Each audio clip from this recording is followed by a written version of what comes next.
Good morning, students. Today we will discuss about the plasma or cell membrane. As do we know, the cell is the basic structural and functional unit of life forms. And the cell, it should must have a membrane or a boundary through which the internal and external environments can be demarcated. So, for the efficient functioning of the cell, it should must have a proper membrane which can distinguish the different components from the external environment, as well as it can maintain the different types of requirements according to the need of the cell. So, do the same role the plasma membrane fulfills. That do we know? In the case of animal cell, it is the outermost layer, whereas in the case of plant cell or fungal cell or bacterial cell, we may say one more extra membrane is present or wall is present outer to the plasma membrane, which is called the cell wall.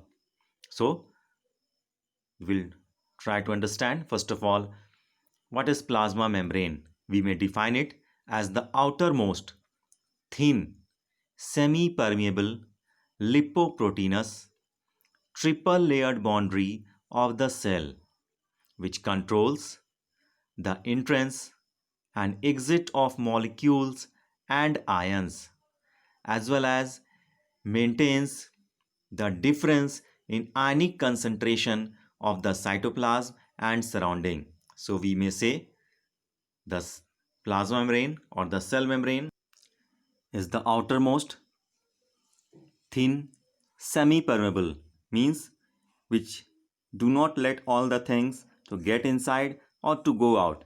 It maintains, it keeps the restriction, only selected things can get inside, selected things can be moved to outside. So the plasma membrane, it is semi-permeable nature, lipoproteinous and made up of lipid and protein layer, triple layered boundary which controls the entrance and exit of molecules and ions, as do the cell performs different types of physiological activities. So to fulfill that, from time to time the cell requires different types of molecules and substances. So do we may consider the plasma membrane, it acts as a gateway through which different types of molecules or substances may get inside, as well as the different types of products which are harmful for the cell should also be expelled to the outer environment. So the plasma membrane, it maintains the entrance and exit of the molecules and ions, as well as also it maintains the ionic concentration of the cytoplasm and the surroundings. So we may say it helps to separate the internal environment of the cell from the external environment. Chemical studies on the cell membrane, especially in the human red blood cells, RBCs, it enabled the scientists to deduce the possible structure of plasma membrane.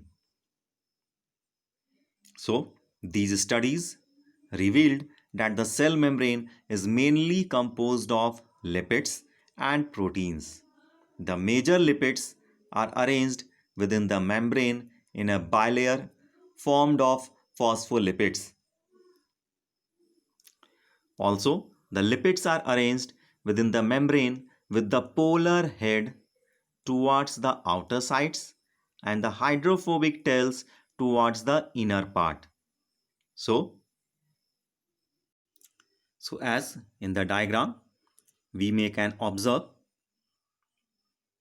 the lipids, they are arranged within the membrane with the polar head. So these are the polar head regions which are the hydrophilic ends, as do the word hydro means water and philine means to show love or affection. So the polar heads, they are hydrophilic, means they are water loving regions and which faces towards the outer side. So this lipid bilayer, we may observe the polar heads, they are facing towards the outer sides of the cell membrane to interact with the aqueous environment on both sides. Whereas the non-polar hydrophobic ends, as to the word hydro means water and phobic means fear of. So these we can observe these hydrophobic regions, or these we can say water repelling regions. These regions, they are the water repelling tail regions, and both the ends of which faces each other. So we can observe the polar heads, they are towards the outer side, which are hydrophilic ends, whereas the hydrophobic ends or the tail regions, they are facing towards each other, and which occurs towards the center of the cell membrane. So this ensures that the nonpolar tail, which is the hydrophobic end of the saturated hydrocarbons, is protected from the aqueous environment. So we can observe these are the non-polar hydrophobic ends which are away from the aqueous environment, which can be protected thus from the aqueous environment. In addition to phospholipids, membrane also contains cholesterol. Later on, biochemical investigations clearly revealed that the cell membranes also possesses protein and carbohydrate.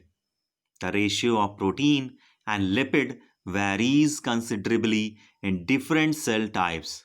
In human beings, the membrane of the erythrocyte has approximately 52% protein and around about 40% lipids.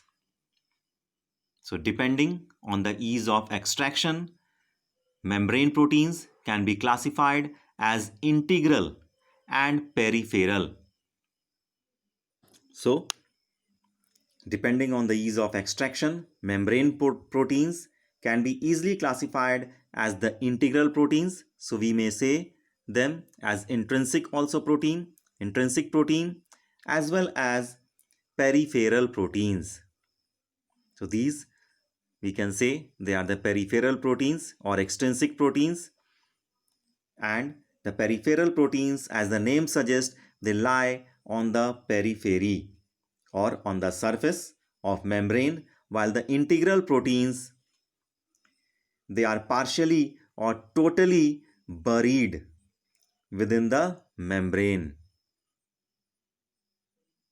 So do we have discussed the peripheral proteins? As the name suggests, they lie on the surface of the membrane, while the integral proteins, they are partially or totally buried in the membrane. An improved model of the structure of cell membrane was proposed by Singer and Nicholson in the year 1972, and it is widely accepted as fluid mosaic model. According to this model, the lipid bilayer and integral proteins appear like a mosaic arrangement, and the quasi-fluid nature of lipid enables the lateral movements of protein within the overall bilayer. So this ability of proteins to move within the membrane indicates the fluidity of the lipid part. So as in the fluid mosaic model, which is the most widely accepted model proposed by the Singer and Nicholson in the year 1972, according to this model, the lipid bilayer and the integral proteins appear like a mosaic arrangement, just do like the mosaic floor, they do appears like, and the quasi-fluid nature of the lipid, it enables the lateral movements of the protein within the overall bilayer. And this ability of proteins to move within the membrane indicates the fluidity of the lipid part. The fluid nature of the membrane is also important from the point of view of functions like the cell growth, formation of intercellular junctions, secretion, endocytosis, cell division, etc. So, one of the most important functions of the plasma membrane is the transport of the molecules across it. So, the membrane is selectively permeable, or we can also call it as semi-permeable, means it just allows the selected things, or we can say to some molecules present on either side of it, to move it across. So, the passage of the substances across the membrane occurs mainly by the two methods. The first method is the active transport, as in this method of transport, the movement of molecules across the membrane takes place against their concentration gradient, that is, from a region of its lower to a region of its higher concentration. So, whenever such type of movement do takes place, expenditure of energy also occurs. So, it is an energy dependent process in which ATP is utilized, and it occurs in few ions and molecules, for example sodium, potassium pump. The polar molecules requires a carrier protein of the membrane to facilitate their transport across the membrane, because they cannot pass through the non-polar lipid bilayer.